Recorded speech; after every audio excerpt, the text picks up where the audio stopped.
আজকে আমরা এই হেয়ারে স্ট্রেটনিং সার্ভিস দিব, পাশাপাশি যেহেতু কালার চুল মোটামুটি রাফ থাকে, রুক্ষ থাকে, ওইটাও কিন্তু আমরা ট্রিটমেন্টের সাহায্যে চুলটা যেন ভালো থাকে টোটাল সার্ভিসটা তোমাদের সাথে শেয়ার করতেছি। আপু মূলত আসছিল বোটক্স নেওয়ার জন্য, আর এই টাইপের চুলে বোটক্স নেওয়াটাই কিন্তু বেস্ট। তারপরও যেহেতু চুলে স্ট্রেটনিং করার পর চুলে কিন্তু নতুন হেয়ার যেটা গজায় ওইটা কিন্তু দেখতে পারতেছো তোমরা, একটু কাল থাকে।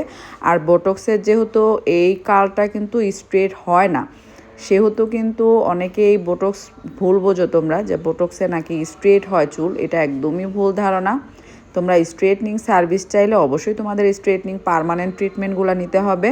তবে আমরা কিন্তু আজকে পার্মানেন্ট স্ট্রেট প্লাস আপুর যে চুলগুলা আগে করা আছে, কালার করা আছে যেহেতু পুরা চুলে, আমরা কিন্তু চুলের কাজটা ওইভাবেই প্রপারভাবে যেন চুলটা একদম হেলদি রেখে ভালো রেখে স্ট্রেট করা যায় ওইভাবে কিন্তু আমরা কাজটা করতেছি। আর ঈদের আগে যারা হেয়ার স্ট্রেটনিংয়ের সার্ভিস নিবা তোমরা অবশ্যই আমাদেরকে আগে বুকিং কনফার্ম করে অ্যাডভান্স করে কিন্তু সকাল 8টায় আমাদের স্টুডিওতে চলে আসতে হবে। এছাড়া কিন্তু হেয়ারের বুকিং নেওয়া হবে না, যেহেতু আমাদের প্যাকেজের অনেক সার্ভিস চলতেছে সেহেতু কিন্তু হেয়ারের সার্ভিসটা আমি খুবই কম নিতেছি এবং বুকিং ওইভাবে নেওয়া হইতেছে না। যারা একদমই তোমরা করতে চাচ্ছ আগ্রহী, তোমাদের অবশ্যই সকাল 8টায় আমার এখানে আসতে হবে আগে বুকিং কনফার্ম করে।